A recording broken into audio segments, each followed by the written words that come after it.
sometimes, like where would we be right now if there was no internet?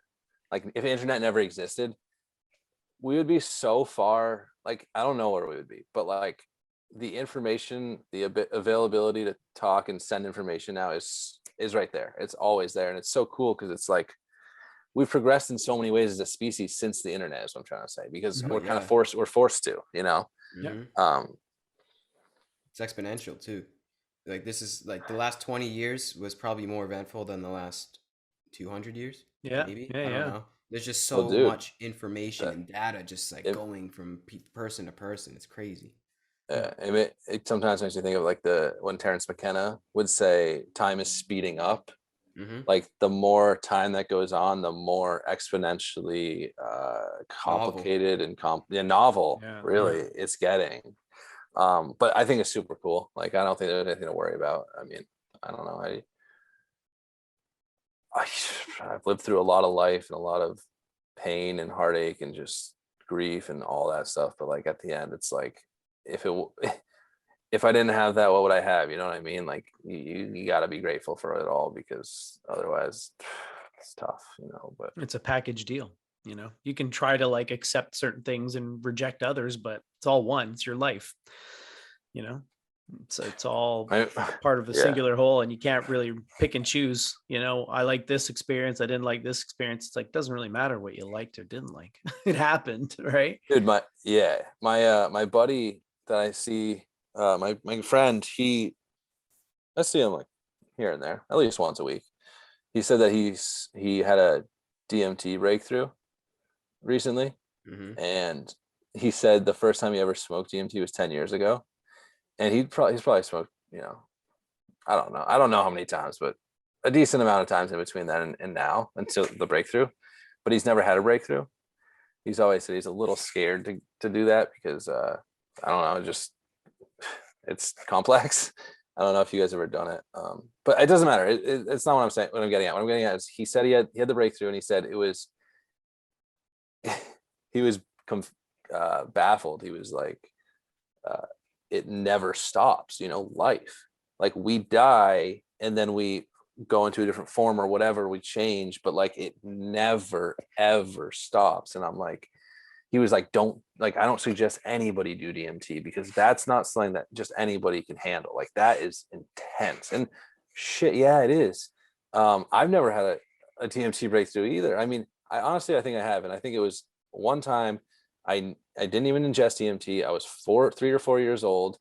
I've talked about it before. I had this experience where it was the first time I was confronted with death. I went to this waterfall with my family. It was like getting late. It was the summertime, but it was getting late and dark. And my dad said, "Oh, a lady was pushed off and killed here." That's not actually that's how I heard it. It ends up she was attacked and killed by the waterfall. But I heard that and kind of like not instant blackout, but I don't remember after that. We walked back to the car, we went home, and then the next thing I know, I don't remember walking back to the car. The next thing I remember is waking up in my dining room. My whole family's eating, and I'm up against the wall, crying, hallucinating, 3, maybe 4 years old, delirious. And I go to bed that night and I'm like trying to fall asleep. And I look at this, like, I don't know, man. I don't know if it was my finger or what. I was looking at like the smallest little like indent on my finger and feeling as though that tiny little thing is infinite. Like it's the size of the universe, if not like bigger. It's like,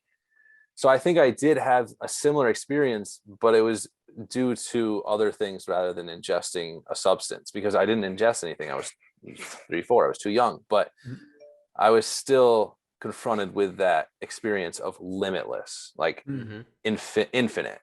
And that is such a hard thing to grasp if you're not ready for it. So it can be a traumatic experience. And it ended up being a traumatic experience for me, which led me to not be able to cope with life on life's terms. I ended up using drugs, but it wasn't, as I'm not saying that incident led me to drugs, and a lot of things did, but that incident did lead me to not be able to cope with life on life's terms, situations that I couldn't deal with. And Well, it wasn't. it's a, Sorry to interrupt, but like just remembering your story, wasn't it one of the catalysts for the start of your addiction, one of your really close friends passing away?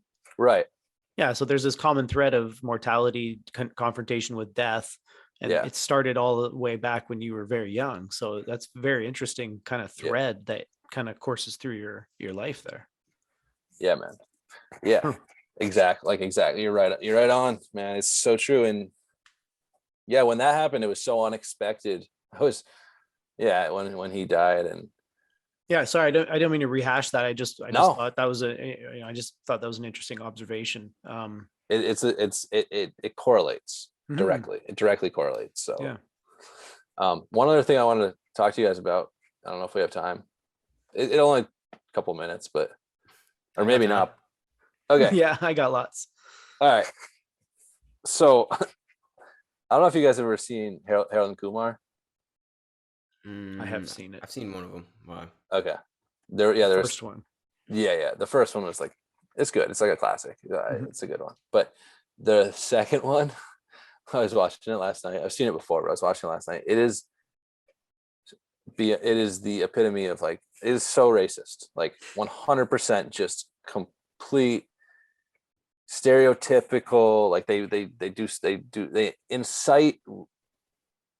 try to incite people's responses through racist acts and behaviors and scenes and stuff. And it's so interesting that it came out in 2008.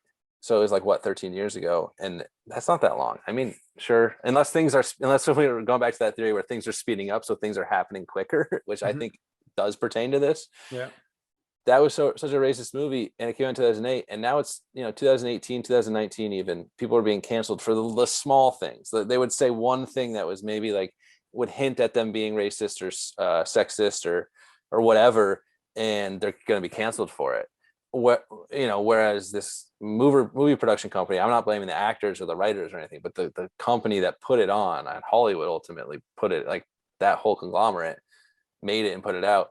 Such a racist thing, but those people aren't being held accountable for the racist things that they say and do. Yet, one person, like, for example, Dave Chappelle, or someone that's really well known and says something that people don't align with, they're gonna like, all right, we're chopping this guy out, gonna cancel. So it's like, how did things evolve to such an extent from 13 years ago? I don't know. And less too, but yeah. So yeah, it's just interesting to think about. It What do you is. think of that, Gary? What do you think we've become so prone to censorship? It's a good question. To be honest with you, I don't know. Just everybody's afraid to hurt somebody's feelings. We live in a time where because if you hurt somebody's feelings, then you could get sued. If you get sued, then you got to pay money, and it's just like, I don't know. There's just too much liability, I guess, in hurting people's feelings in the society we live in. And I guess people in the past aren't really being held to the same standard that we are now, because they're like, oh, that was 10 years ago. Can't do anything about it. So I feel like they do try to dig up the past a little bit. They do, though. They do. Like they're the Kevin starting Hart, to, it's selective. Yes, you're right. That's it. That's exactly it. It's selective. Yeah. And look at this old tweet from 15 years ago. It's like, yeah, okay. I'm lucky I didn't grow up with social media. I'm lucky that I just missed that. It's Facebook and things like that didn't really start taking hold of my world until I was already graduated, because I would have From a high lot school? of I was out of high school. I was in my 20s or whatever, and because if I had access to social media when I was in high school, not that they can cancel me because I don't have a platform, but if I was, they would be able to cancel my ass for a lot of things, man. Yeah, totally. The things that I used to say on a reg, I'm like, oh, terminology that I used to use on the reg, I'm like, I would never say that today, like, not because I'm afraid of the consequences, but because I've grown up and I've realized that, like, calling something gay as like a way of saying that it's terrible, it's a fucking stupid thing to say. Yeah. And like, I don't care what your views are on homosexuality, but when you turn the word gay into synonymous for like terrible, like, or bad or whatever, that's gay. Ooh, it's like, that's ridiculous. Yeah, and I used to do that all the time. It was like totally subconscious. And I remember even when I decided, like, after I kind of started waking up a bit, I was like, I can't talk like this anymore. Like, I just knew in my heart I had to stop. And I remember my buddy giving me a hard time about it. Be like, oh, who gives a shit? It's, whatever. It's, you don't mean anything by it. Doesn't mean you're a homophobe or whatever. Did you say this is gay or whatever? And I was like, you give me a hard time about this. It's like, what do you care what language I use? Like, but yeah. Anyways, so yeah, if I'm really lucky He was giving because you a I would hard time. get canceled. I would get canceled the fuck out. Yeah, me too, man. I grew up listening to hip hop. I grew up listening to Eminem and Kanye. Like they're two, like almost polar opposites, but they both have this bravado. Like I'm gonna say what I'm gonna say. Like that's part of like the hip hop culture. And I didn't grow up around a lot of people. Like I didn't grow up in that culture, but I was listening to it through CDs and stuff. And so my vocabulary naturally was pretty offensive. Not that I ever meant it to be offensive in the way that the words are meant to be. It Mhm. was always like I'm saying things because I've heard it in songs, I've heard it in movies or somewhere, and it's very offensive in those ways. So I can be that offensive if I Right. say it. Yeah. Which definitely just speaks to my arrogance and yeah, just inability to shut the heck up and listen to people. So when you're singing along now, you just bleep yourself out. Oh no, I still I don't. I mean, You're it just singing depends. along, right? If there's other people in my car, yes, I'm not gonna be like, oh yeah, like swearing and like yeah. f this, f that, screw you, yeah, like whatever. Like, but if I'm by myself, and honestly, I don't really listen to stuff that's like too down, like f you, f that. It's just like the culture and just the way that the slang that they use. Yeah, I do if I'm alone, but Yeah. I know I'm alone and I know I'm not hurting or offending anyone. I'm probably only hurting myself, really. So like at the end, it's like maybe I'll learn and maybe I won't, but like it's not like I'm hurting anyone else per se. Yeah. Yeah, I think as you progress along the path, you start to analyze your speech more. That's literally one of the precepts of Absolutely. the eightfold path of Yeah, Buddha. right speech. Right speech. So like just unconsciously follow that, and you're like, wait, why am I saying that? Like, who Right. put that idea in my head? Like, who put this word in or this phrase in my head? And where did this come from? And what does that mean to me? Like when I say that or repeat these things, When did you notice yourself doing that the most? Because personally, it was like in my mid-20s is when I started being like, why am I even saying that word or that phrase that way? Like, where did that come from? Yeah, same. It was a few years ago when I started to, meditate and dive deep and, analyze the energies I'm taking in and analyze what I'm saying to people and just become more conscious, just become more aware of Yeah. what it means to be Gary and how it means to conduct myself here with others. It was just a Dude, byproduct of it. dude, it's so cool that you can be Gary. What is Gary? Exactly. Like that is 100% up to you to decide. It's so cool. Yeah. But yeah, shoot. Yeah, I was gonna say something else. I can't remember it. The censorship thing to me is about individuals not wanting to be offended. And so they're like, well, you can't offend anybody else either, right? So it's like, I don't want to be offended. I don't want you to say anything that offends me. So I got to make sure that no one's allowed to say anything that offends anybody. You know what I mean? It's like, mommy, hold my hand through life because I can't do it on my own. Yeah. Mhm. Yeah, I've I always know felt that that probably way. probably doesn't sound great, but like that's how I kind of feel about it. Yeah, I went to a church for a number of years and it was like speech police, like you don't like, I remember being like a, like coordinator or whatever. I'd go up there and like be the MC basically for the Sunday service. And it was got some Mother's Day. Kanye in here, don't we? It was Kanye and Mother's Sunday Day. service. Yeah, All right, yeah. go ahead. That's all good, brother. I like Kanye too. Yeah, anyways, and so it was like Mother's Day and it's like, oh yeah, don't acknowledge Mother's Day because there's probably some people in the audience who have had bad relationships with their moms. And then there's also a lot of women who aren't moms and you don't want to offend those people and you don't want to bring up some. So it's like, we're not going to acknowledge Mother's Day because doing so might hurt or offend certain people. Like that's when I started to be like, I don't know if I want to be here anymore. This is getting a little tedious, I like think people got to own their triggers, like if you get triggered, yeah, that's on you, man. Like I can help you, definitely. but I don't think expect everybody to care about your triggers. Like not everyone's like me. I think like Jordan Peterson said it best, or I don't know. That's like kind of what gave him like the fame or whatever that he has. Is like the woman was like, "Why?" I don't know what she said, but he was basically in order to think, you have to risk being offensive. In order to have an idea, you have to risk being offensive. Now, you don't have to say those things or think those things, but like taking offense to something is as simple as just taking offense to it. So just because you can take offense to something doesn't mean we should censor it or stop it. Yeah. Because that's then how do people learn? How do you have an experience where you learn from that experience? Oh, that was offensive and I didn't like it, so I just never want to be offended again. And it's like, I get that. I don't want to be offended either.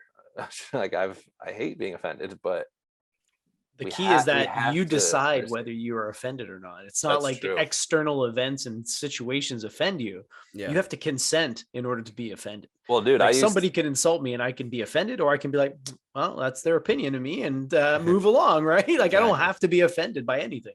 Well, see, I definitely like to not provoke. I don't like to provoke, but I guess I did more in the past. But like I had like a girlfriend once was like, you're making me, like, I'm like, you're really upset, and I probably did something stupid. So I'm not saying that she doesn't have the right to be, but I think I said something like, you're really upset. You gotta like calm down. You're like yelling and this is not okay. You gotta. She's like, you're making me this way, and I was like instantly like, no, I'm not making you anyway.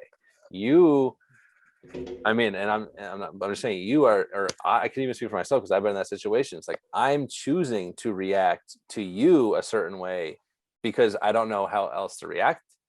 And also I love you and I'm getting very frustrated with you. So this is the only way I know how to react, but it doesn't equate to you're making me do it or you're making me feel a certain, even when people say you're making me feel a certain way, that's just not true. Like nobody can make you feel a certain thing. They can try to provoke you to feel certain things, but they're not making you feel it, Yep. Which is a good thing to know and talk about and learn. Yeah, ultimately, like nobody, you're at the what's the word I'm looking for? Nobody, yeah, like you said, nobody decides how you feel. Only you, truly deep down. There's nothing that anybody can say. How do I put this? Like be offensive is getting offended is your choice, like you said, Oliver. Like nobody can really make you offended. Personally, there's nothing that anybody can say to me where I'd be offended. Like you can say whatever you want to me, man. Like I don't care, because ultimately I know that like if you say something to me and I get pissed off about it, then I have a problem. Like there's something inside of me that doesn't like what they have to say about me, but it's not like you're fully. All of us are fully at the like I don't know what I'm trying to say. I can't talk right now. It's like at the helm, at the helm, like you get to decide. You're at the control panel, and it's like things come in, and you're at the control panel, and you can be like, you choose kind of like how you filter it and how you react to it. Nobody can make you feel anything. Right. I mean, they can very surely try their best to make you feel anything, but like. That's interesting, Gary. You say that because I'm kind of the opposite, man. I get really offended like easily. Like if somebody like like the stupidest little things, like even someone that I know loves me and cares about me, if they say something a certain way, I think in my head, did they mean it this way? Did they mean it that way? Or did they mean it that way? And it's like, if I don't have confirmation, it's just like the whole thing we're talking about. Like I don't like to be offended. It's like, if I don't have confirmation that they were saying it in a certain way, then I'm left on my own device to figure it out. And then I can like spew into like a spiral that like never ends, like a rabbit hole of like, oh, what do they mean? And then what if I never come to a conclusion on what they meant? And I'm just kind of left open to feeling either hurt, hurt or just whatever. Like I don't know. So since I don't know what was meant, I'm just left to my own to feel it. And sometimes that's not the best, but the more we practice, the more we get better at, the more we can realize, like you were just saying, Gary, we don't have to take offense to anything until we know, like even unless I know for sure they meant it some way, I still won't take offense, but at least I know that.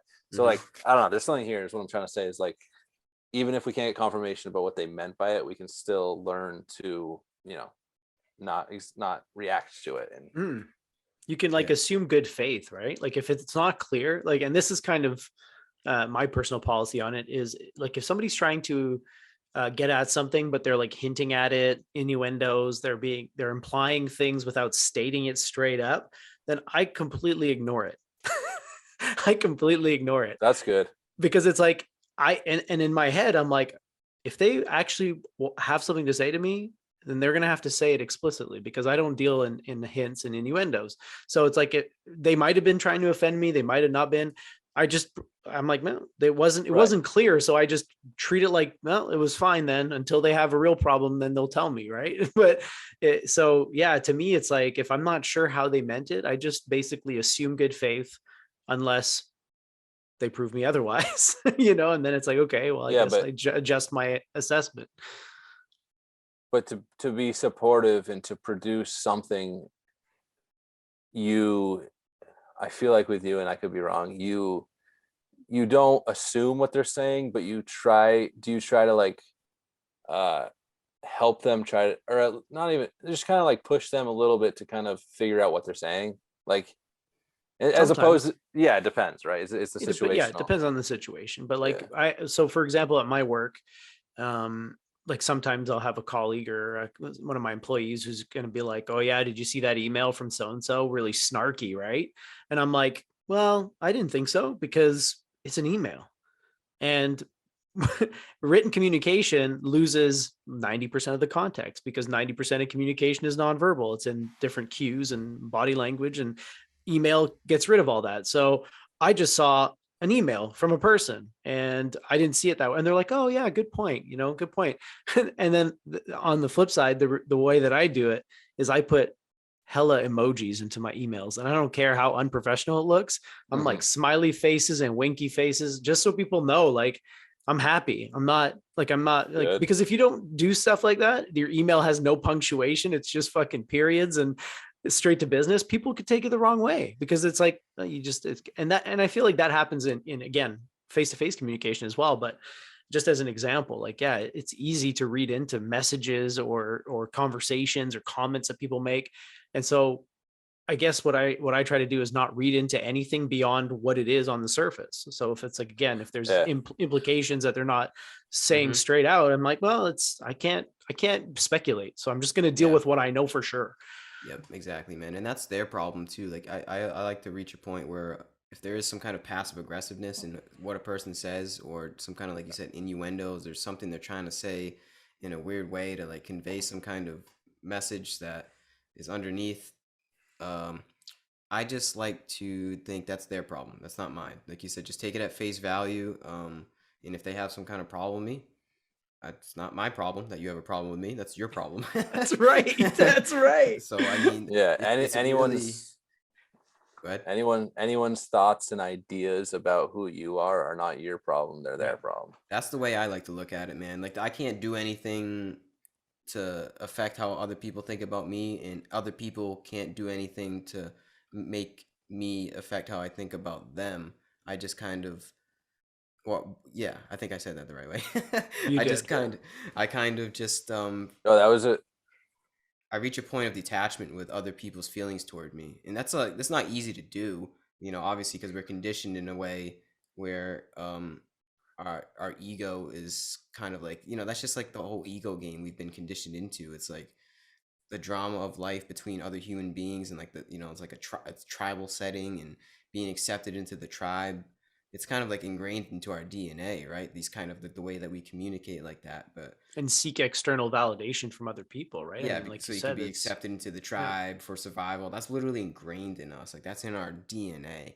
But you can, like, if you tap in enough with yourself, you can just see those things as playthings. Override it. You can override it, because it's not like those things aren't. It's not like those things aren't going to be present in your life. Like, there's always going to be passive aggressiveness and people saying things that aren't necessarily nice. But like we said, yeah, it's all how we respond to those things and respond to within ourselves. And nobody truly deep down, it's a lot easier said than done, obviously, but nobody truly has the ability to make you feel any kind of way that you don't want to. We truly are at the helm of our own destiny, of our own emotions, like truly deep down. I know it's easier said than done, but we all have the ability to be even keeled. It's easier said than done, but it's also such a beautiful thing when you're able to kind of wrangle it. Yeah. Which takes a long time. Man, man. Yeah, anyway,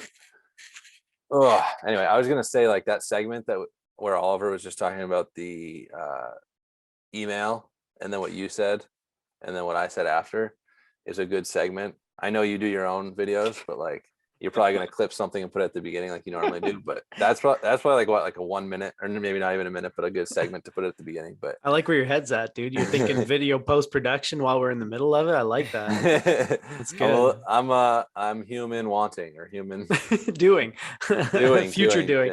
Yeah, And yeah. to circle back to that one, what do you guys think about the idea that being and doing or filtering those ideas through the lens of internal states and internal action? So like, for example, you could be doing something physically, but if you're in the completely present moment, you're actually in a state of being, not doing, because the doing is mental. It's like if you're doing something and you're doing something different with your head, thinking about X, Y, and Z, you know what I mean? To me, that's like the nature of doing that we got to get away from. Doing things physically, inevitable. You have a human body, you have to feed yourself, you have to do things, but you can do things while being in a state of presence, right? I think you just answered Gary's question earlier, and my question as well, but sorry, I didn't mean to cut you off. But no, you didn't cut me off. No, you didn't cut me off. I was it's done. like all right, throwing that thought at you guys. Well, no, and it brings up the question of like, all right, so like, say a friend of mine needs help like moving or something. It's like, all right, I'm gonna go move. I'm not gonna be like completely in the moment when I'm moving things. I'm obviously gonna be thinking about other things. I mean, I have, if anyone has, if ADD is a thing, I have it. I tend to believe it's not really a thing. Like it's just a label that has been used for different purposes, but so what? I mean, it probably is. I don't know. What I'm saying is like, if I were moving some furniture, I wouldn't be thinking, what am I going to think? That if my mind is being, I'm like, Rory's moving furniture, Rory's walking, like it's never going to be like that. So it's like, you're always kind of thinking of something else, but to wrangle it as much as possible to be like, or maybe instead of like thinking, I want to go play a video game or something, I could be thinking, oh, I'm helping my friend, Exactly, so just in my mind, like, not Rory's helping a friend. I wouldn't be saying that, but I'd be thinking of things like, oh, I'm helping, and and this is like a thing, and I'm experiencing this, and like, how can I help more? What else can I do? What, how can I put the most in this moment, in this next hour to however long the moving is going to take, and then afterwards, let's make this a good day, as opposed to, oh, I want to go play some hockey, or I want to go play video games, or I want to go. Wish I wasn't helping this guy move. Right. God damn it. Yeah, that's what it is, man. It's not averting yourself. That like it's the finding the middle point between not clinging to what you want and not averting to what you don't want. That's kind of what the essence of being in the moment is. It's like, but that's what the mind naturally does, and that's what the purpose of Buddhism is to find the middle way between those things, because our mind always wants, sensual pleasures or things that we like, and it always doesn't want things that we don't like maybe moving for your friend. But if you can find the flow and the dance in that, and not mindfully move the furniture, like what you said, like actually be there and like know why you're there, and just kind of like don't think about not wanting to be there. Like, for instance, maybe you're at work, just make it a dance. Make it like you are aware of you're doing, like you are kind of the essence of what you said, like, I am moving this furniture, I am doing this. That's kind of part of it. That's kind of like, that almost is the goal. I mean, it seems like a weird reality to dwell in, but that kind of is enlightenment in a way. That kind of is the essence of it. I mean, it seems a little weird, but that's kind of the gist of it. It's just like you're not even thinking that. You're not even thinking, I am moving the furniture. It's just like this flow. You're just like almost becoming unconscious in a way, almost going on autopilot, where you're not averting and you're not clinging. It's just like literally doing is becoming more conscious. Just like you're just here, almost like an animal in a way. Like you're just doing and experiencing. That's, for me, I see as the goal to this experience, right, like how to tackle the mind. And I like that, because I think it kind of gets at like not destroying the ego, but kind of like, you're not, the ego says I, but you're not thinking I. You're just like, I mean, we always are, but as humans. But like animals, you were just saying animals, they don't think I. They don't think I have to do this, or I have to. They just do. So trying to get into like the just do, the just behave, Yeah. and the more you can practice that, the better you can get it. I think the easier it gets, because the less you're going to be thinking about, oh, am I doing the right thing? Eventually you're going to know, for the most part, whether you're doing the right thing or not. And I think like old people that, elder people that have, that have some age on us, like 60, 70, I don't know, just like older people, like they have had to, they've had to come, a lot of them have had to come to that conclusion. Not all of them, but a lot of them, like, so, or they've had to do all this stuff naturally, over time. Whereas we're still pretty young. We're all relatively young. We're still trying to figure it out. But we're all, if I was 20, I would have no idea what we're talking about. I mean, I'd be like, wow, these guys are like way out of my league. Like, I can't even understand, I don't Stoner know. hippies. Yeah. What you Well, said what's earlier, wrong with Gary. Yeah, no, nothing, man. That's what I am. So, about not avoiding, not pursuing, just kind of being in the middle, right? Like, it reminded me of what Lao Tzu says in the Tao Te Ching. He says, impartiality is the highest good, right? So, like, being impartial. So, in the sense that, like, you have preferences, you have likes and dislikes. Being impartial means it doesn't matter if you like it or you don't like it. You're impartial. You're not judging it. You're not saying this is good, this is bad. So he says impartiality is the highest good. And I think it's not only the highest good, it's probably the key to inner peace and, success. It's a good ideal to hold. Yeah, for sure. Obviously, it doesn't seem too realistic in our world and, the world that we grew up in and how we were conditioned. But just the fact that you can hold that ideal means that you're making progress. To know that ideal even exists, of that impartiality, the middle path of flow, that's the goal, I would think. I think that is kind of a, if you can iterate a goal, that seems to be a goal of reaching a sense of peace in the mind, because the mind's always going to want something. We always, I don't know, it's like a dance, man. You have fear or dance. desire with the mind, it either wants something or it's afraid of something. It either pursues or it avoids, like you were saying, like, precisely, right? It's always fear and desire with the mind. So finding that middle path is how you can, balance the two and not be a slave to either, I guess. Yeah. And at first, I think you have to become aware of that. Like, if you can become aware that those are the inner workings of the mind, and then you can start to work and almost kind of like mold your mind in a way where that's not even a thing. But that takes time. Like, all of this that we're talking about takes so much time and effort. I mean, I've made some progress in the last few years, but I know that I have a lot more progress to go in finding that flow. But it's like, it might even take lifetimes, some people say. But it's like, to know that ideal is there is good. That's that the Buddha or other ascended masters laid this path for us to finding a sense of peace. It's good to know that there is some kind of attainable, I guess, goal, you could say, or the mountaintop of eternal peace is there. Yeah. And you can always work your way to it and climb back up it. Even if you fall off the mountaintop, there's always another opportunity for you to climb back up and get there. Amen, brother. Yeah, that's the mind, man. Yeah. Whether and whether like life does continue on or not, which we all have our own beliefs on that, but I tend to think, even if you don't believe that the life goes on after this life, you can still find a lot of similarities in what we're talking about and what we're all experiencing, and like we can still come together. I don't know, that has nothing to do with coming together. I'm just saying, like, some people probably think that it doesn't, but like, even like my theory, and I'll just say it real quick, is like, my theory is like, once we leave this life, we never come back to it. We never revisit it. Maybe we take some things with us, probably, but I think this life is this life and that's it. And I don't know, I'm not claiming to know what happens after life. I don't know, but I tend to think that there's more. I mean, it's hard not to, right? Like, how are we here in the first place? There's something, but yeah, I don't know. It's good, cool things to think about. Yeah, I think there is. Once you dive into your own being more, you kind of like, oh wait, I extend way more than just this life. Oh yeah. I like to think as this is the afterlife.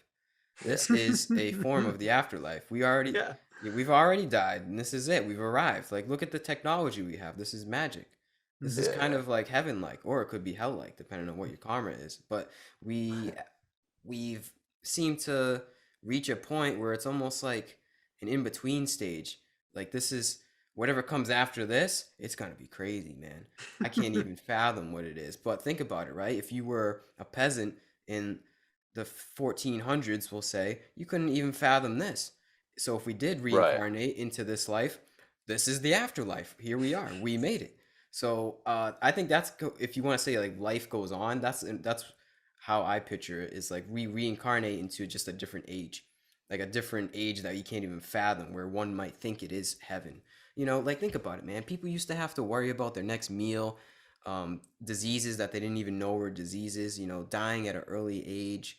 The Yeah, list goes on. People showered or bathed once a month. yeah. Um, We're living in a much more optimal time, like yeah, life. this is the Yeah. afterlife. This is it, man. And what is after this? Nobody knows. Nobody knows. No one can really fathom it. Some other Yeah. people say we live in different yugas, and this is the end of the Kali Yuga, and we're moving Mhm. toward Sat Yuga, which is going to be even more heaven-like than this. Who knows? I don't know. We'll see, but I don't think there's, like you said at the beginning, man. I don't think there's any kind of end. And once you dive into your being more, do psychedelics, meditate, you kind of like, whoa, yeah, this just keeps going. It just doesn't stop. It's just like a perpetual flowing process that just continually evolves, and it just goes beyond rational concept. It goes beyond logic. Like there's no way that I can write out an equation or put my words to explain that idea to you, but if you kind of know that frequency, that what I'm talking about, then that's all that I can really get to you. Like you have to know through direct experience that we have in an ever continuous flow.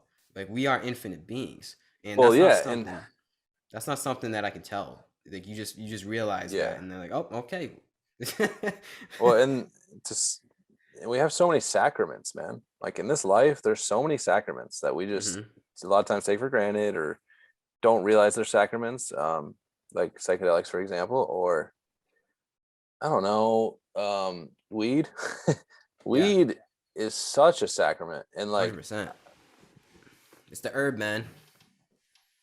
I don't, I use it sparingly, but when I use it, man, I just open up to stuff that I would normally leave closed. Mhm. My mind would be like, we're not going there ever, and it's not even conscious. It's actually like an unconscious thing. It's like my mind that doesn't even aware of it says that, but then I smoke, and then it's like all of a sudden this unconscious lid is lifted or subconscious, and it's like going up to my consciousness, and it's like, oh yeah, there's a lot of things at play that's making me act a certain way or doing this, and it's once I can kind of corral it and realize that, I can start to change it. And Exactly. so it does sound weird, a drug addict getting off of drugs with other drugs, but like some people say it's harm reduction. Honestly, I don't see it as, I don't see drugs as this or that. I see, yeah, I was addicted to hard drugs, and I mean I'm not saying I'm not. Addiction is a lifelong thing. So I am an addict, but when I use other things, and I'm not saying it always works, sometimes it backfires, but usually if I do it in a constructive way, like cannabis, like, only on certain times, it can be really helpful. As long as what the thing with me is, like, if I'm going to like smoke for like 3 days or eat edibles for a couple days or something, I'm making it to my own self a point to be sober for at least that much time, if not twice that much time Mhm. after, before Oh, doing yeah. it again, Yeah. before being like, oh, I can go back to it. Because if I don't know, it's just like a thing I just tell myself, if I can handle it on weed, then I best be able to handle it sober. And if I can't, there's an issue. So let's try to, maybe I'll smoke for like on a Sunday, and then or like I don't know, like Yeah, last week yeah. I had a few different edibles throughout the week. So it's like haven't had any edibles for twice. I think tomorrow or tonight or something I can have an edible. I'm not saying it's like a schedule. I'm just saying I'm trying to get in that mindset of like, okay, I'm gonna Discipline. use discipline of like Control. at least the amount of time, if not twice or infinitely longer, that I don't need to use it. But just Yeah, going man. back to it over and over and over is like the problem, where it's like, okay, that maybe it's not Mhm. super helpful, but I got to tell you, as somebody who goes back to it over and over again, it's still helpful for me, yeah, man. It's that's still to this day, it still catches me off guard where I'm like, holy fuck, and I think a Mother lot Mary. Yeah, exactly. It's all it's just how we control how we use these things and how they respond to you, because I think it's different for everybody. Yeah. And also, like, the umbrella term of drugs is so detrimental Yes. to what these things are. Like you said, they're Thank you. sacraments. So Yeah. when you say Medicine. when you say drugs, it's like you're not doing it justice for what it is, you know? Oh, I hate it. I hate calling them drugs, but like that's just the most accepted term. Well, what is a drug? How would you define Exactly. what a drug is? Food is a drug, right? It's something that you consume that elicits a biochemical change in your being. Food does that, Mhm. sugar does that, coffee does that, You know cigarettes do what that. the biggest one is? Activities do that, spending money, Our having phone. sex. Oh yeah, fucking Phone. getting That's a the like on something, a little dopamine hit. Right. Yeah. Dopamine Nation. That's the book I was saying. Have you guys read Oh it? yeah, no, I haven't. No. Okay. I'm going to order it and try to read it, because Yeah. she talks about how addiction is widespread throughout everyone, whether it's the phone or it's video games or Oh yeah. drugs or whatever drugs is, but Mhm. substance, like exogenous substance, like whatever it is, everyone has their own addictions and things. But Yeah, man. I think it was Salvador Dali who said, "I don't do drugs. I am drugs." And I've always remembered that because it's fucking true. You're made out of like chemicals, well, and it's the same chemicals that you're either consuming or triggering a response that releases it in your body. That's what the drug is. But like you guys, like my wife was talking about this yesterday. She was like, growing up, I just thought drugs were drugs, and she never realized that there's like opiates and stimulants and psychedelics and how they're all very different. And so like trying to like paint that broad brush, that's part of the problem, and that's why they've been able to do this war on drugs for so long, is because they've just tried to classify everything as the same when there's a huge difference between an opiate and cannabis and mushrooms, and you know what I mean? Like, Mhm. yeah, why would you classify them the same? Some of these are actually medicine, some of these are actually painkillers, some of these are, you know what I mean? Like, talk about their function. Yeah, heroin in its form, when it's not around an addict, actually is considered medicine. I mean, that's pharmaceuticals have made basically a chemically tweaked heroin into oxycodone or morphine or whatever, or whatever it is. And Adderall, that's an amphetamine. I mean, that's meth. Yeah, that's extreme tweaking of molecules to make it into a medicine, but it doesn't make it any less of a medicine. The only thing that makes it less medicinal and healing wise is addiction. But that doesn't mean that the drug itself is bad. It's just that we can't control it. And yeah, Dennis McKenna also says that. I mean, he didn't say it as eloquently as Salvador Dali, but he basically says, like, when people say, "Oh, we're taking drugs and this is drugs and I want to do drugs," it's like, like you said, we are drugs. We're made up of chemicals. And so, like, to differentiate, I think just for societal reasons, we said drugs as a class of things. But but I wanted to talk maybe next time we do this, or we can talk about it real quick, but the idea of like, I don't know if cool. Sunday fun day, brother. Nice. It is a fun day. I love Sundays. Yeah, but it's beautiful. I don't know if you guys have heard of an artist named Juice WRLD. Yeah. He made a huge impact. He was only really around for like a year and a half before he died of a drug overdose. Oh wow. And a lot of people are kind of suspected they knew he was going to die. Like, if you listen to his music, it's kind of it's like he talks openly about depression and drug addiction. Like, it's a culture, the drug addiction in hip hop. But he's like, a lot of the people at the end of this documentary I just watched about him were like, yeah, we pretty much kind of accepted he was going to die anyway. But then there's somebody like, I heard said, "Oh, well, he's an idiot." He's an idiot. Why? He had all that fame and wealth and potential, and he did make a good impact, but he could have made that impact even better if he were to get clean and do this and do that. But he didn't. So it's like, okay, but you can't. you can't call someone an idiot because you're not in their shoes. You're not what they're, you're not in their place, even though you're human and you can relate a lot. Like you're still not that person. You can't say that they did, or I mean, I tend to think I loved his music. I loved him as an artist. I think if he stayed around longer, that would be great. But like, so I think it's the question of like dying as a hero or living long enough to see, what's that quote? Living long enough to see yourself become the villain or become something the like villain. that. Yeah. So like if say he were to get clean from drugs and start, so he's like this going this way, and he goes the opposite way because he stopped doing drugs, and would people eventually start hating him because he's sold out? Yeah, right. What happened to the old music you used to make when you were depressed and addicted? Yeah, right. His music probably wouldn't be as good. Right. Yeah, that's a good point, Gary, because I've noticed this as well. There is a correlation between creative genius and madness. And if you look at people like Kurt Cobain, Amy Winehouse, sometimes the muse makes you go crazy. Like the thing that makes you an amazing, talented artist is also the thing that drives you to insanity, essentially. And it's happened lots.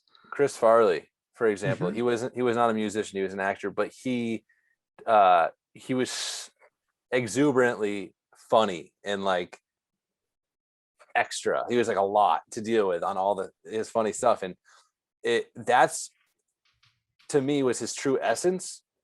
But it's hard to do that all the time. So then you come off of that and you get into drugs, and I think it's like he's more of like an industry case or like an industry casualty. Yeah. He always had to be up and on, and the only way that you can sustain that is with drugs, right? Yeah.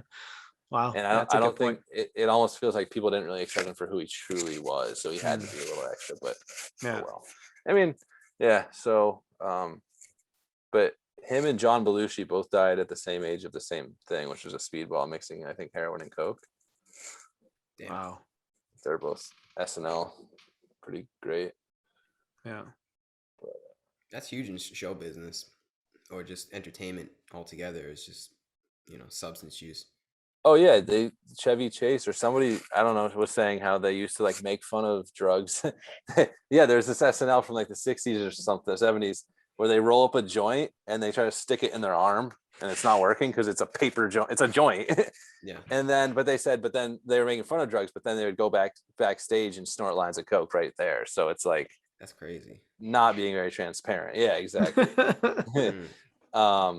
Portraying the opposite of what you are, and and then there's this other quote I really liked. I think 50 Cent said it in a song. He's like, God's a seamstress, he tailor fitted my pain. It's like the shit that we go through. I don't know. Who knows? But like sometimes you go through like painful events and you get over them and you're like, oh, I kind of fit my life perfectly for where I was at. And that's kind of what I needed to get to where I am now. And yeah, for sure, man. Yeah, pain. I mean, struggle seems to make or break somebody. Like struggle can make an artist, or it can break somebody down into a decrepit position in their life. So it's just like how we respond to our struggle. I mean, anything in our life, not even just everything. Like how we respond to things. I've been thinking a lot lately about how our lives are all just a giant test, and we're tested every day. We're actually tested constantly, and if you don't have your wits about you, then you're going to fail the test. It's like we always have to become aware of whatever comes into our life. And if you're not aware, then, you're going to wreck yourself. You got to check yourself before you wreck yourself. You know what I mean? We're always just at a point where we have to make a decision, I guess, or just like be aware of what we're doing and how we're doing it, or else there might be some dire consequences. And that even comes in, some things I guess might be tailor-made for us. Like there might be certain struggles that the universe, God, or whatever you want to call it, is like, all right, how is this person gonna respond to this? How are they gonna utilize this energy and transmutate it into their own life and create their life from it? You know what I'm trying to say?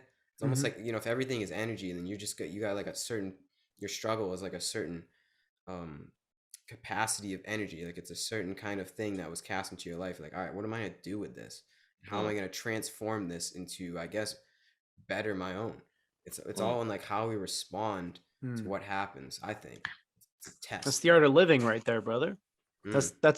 That's what you just described. It's like life gives you the raw materials, the events, circumstances of your life, and you can either complain about them and suffer through it, or you can transform them into a work of art. You can turn Yeah. negative circumstances into positive things, right? You can find opportunities in the setbacks. You can react calmly to things that are beyond your control. And like that's how you take life's raw materials and turn them into something that is beautiful and worth appreciating and worth working towards, you know?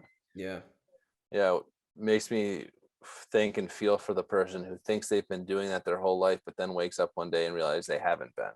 And then they're like, well, shit, I've been I've been uh thinking I've been compensating and taking care of my stuff, but then nope, here's another, it's so easy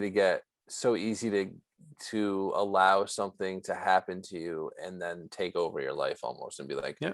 well, I've been trying so hard for so long, it's yet again something happens, so you know what, screw it, I'm gonna do something else. Yeah. We all go through it, I think. um Definitely. and I don't think the people that the people that the people that fall or suffer to it and you know through overdose or whatever, any type of death or whatever, the people that just can't overcome it, it's not like they failed. I don't think that. I think they gave it their best shot, and we're all giving our best shot. We're all still in the same boat. I don't like to separate, and maybe it's because I had a friend who committed suicide. Maybe that affects me in that way, but I don't tend to think that anybody is like, you know I don't tend to think heaven and hell. I don't think of it like that. I don't think of Yeah. like there's this or that afterwards. I think life just is and death just is. And but yeah, yeah, it just makes me think of like another thing I want to talk about you guys about is like the unity of, say it's God or whatever, say it's oneness. We're always, I mean, as when we're born, we're separating ourselves from it because we're coming out of the one, the unity, to be separate and I. But then our whole life we're constantly combating the idea of being one with unity in God. Even though people say, like we say, oh, we want to be one with God, we want to be, go to heaven. It's like, yeah, sure, we do. But like constantly we're combating the idea of it because that's what makes us us. That's what makes us unique. That's what says Mhm. I, because I'm not that. I can be this. I can do whatever I want. It's like no matter what, I'm like, say that this is unity. It's like I'm gonna bounce off of it and go this way as far as I can. I think eventually, once you get to an old age and you die, you do go back to it. But it's like this is the ride. This, Yeah.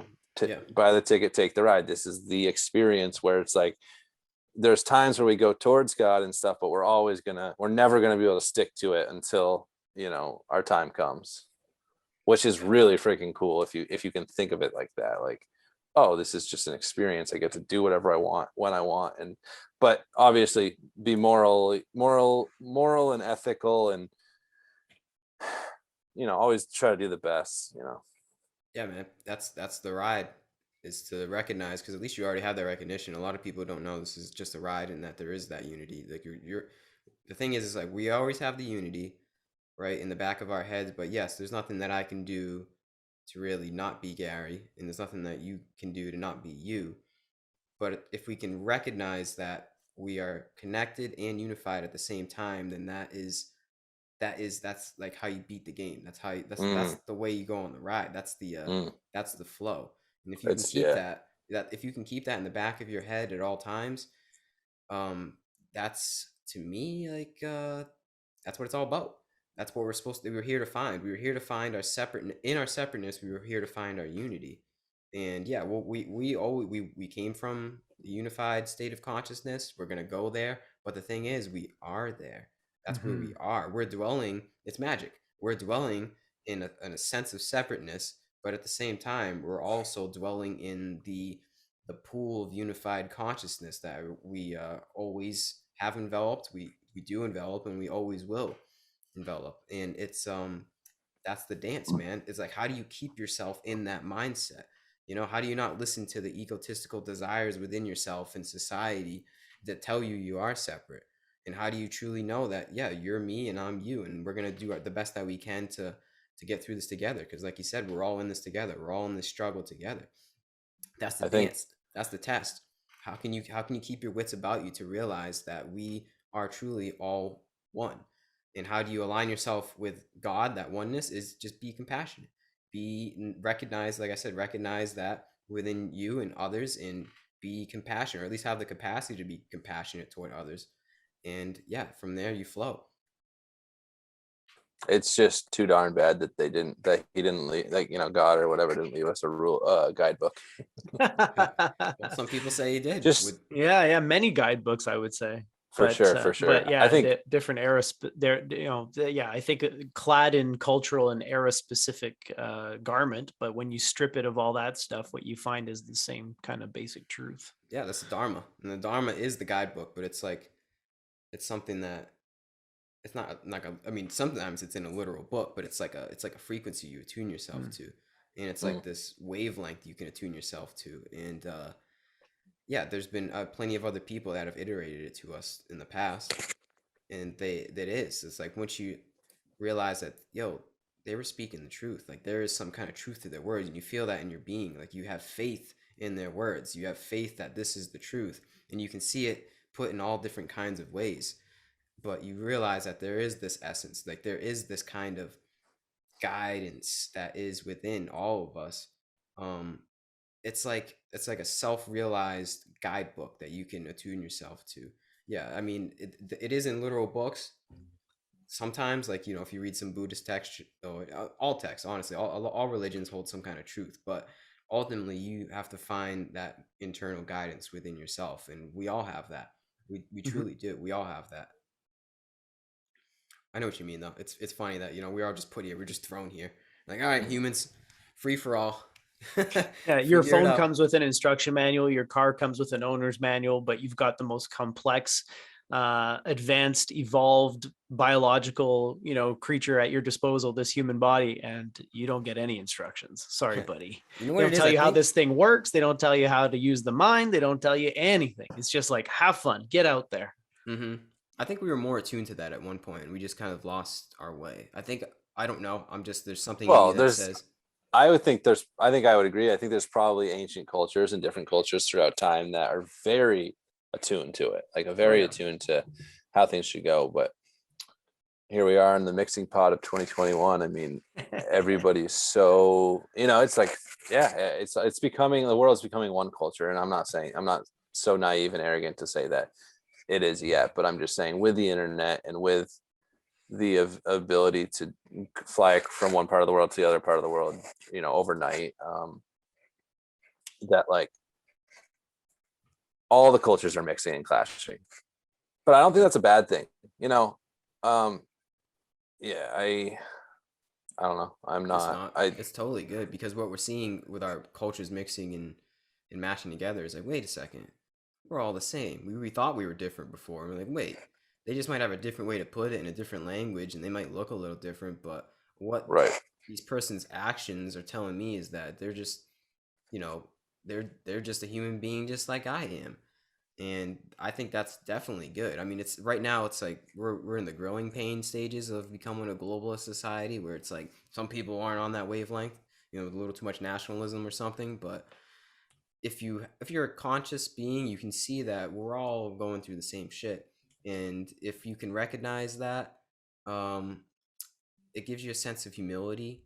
No matter where you are, we're all human beings. I think that's a huge benefit to becoming this one world, is like, yeah, we're all human beings. We're all going through the struggle, no matter how much different we look, or how distant we are, what language, what religious practice we have. It's all the same. We're all striking the same chord, right? Or at least it's trying to. It seems like, if they're aligned, if a certain person is aligned, it's striking the same chord. We're all just trying to survive, become the best version of ourselves, I guess. Yeah. Trying to survive, man. Just trying to get through it. We're all human beings, just trying to get through it. It's the struggle. I guess that's what you can kind of all realize in this global society. It's like, if your eyes are open, you'll see that we're all just trying to get through it, man. And we all have different circumstances, and Yeah. different things in our life. We're all different. All of us are different. Like there's no categorization that we can put into our individuality. Like we're all 8 billion people. We're all different. But like we said before in the beginning of this whole thing, we're all human beings. Like there's some chord in us that we can recognize through our globalization and technology of the internet. You can see that there, whatever you're looking at, whatever you're viewing, you're like, yeah, damn, they're a human being just like me. And there's power in that, man. Well, That's huge. shit. Yeah, I mean, you damn well better accept that we're not, it'd be arrogant to say, oh, I'm the only human or I'm the only one that's this or that. It's like, no, there's so many people. And even if you were the only one that's, has a special quality, like whatever, it doesn't, try your best to align yourself with everyone else because we are all human. We're all going through it, man. That's what it is. We're all going through it. Well said, gentlemen. I'm I'm actually gonna have to go spend some time with my family, my friends. I feel you on that. But Yeah. you guys carry on if you want. Obviously, it was a pleasure talking with you both as always. Look forward to the next one, and All right. have a great rest of your day, friends. See you later, human being. See you, Oliver. Cheers, human beings. Keep on being.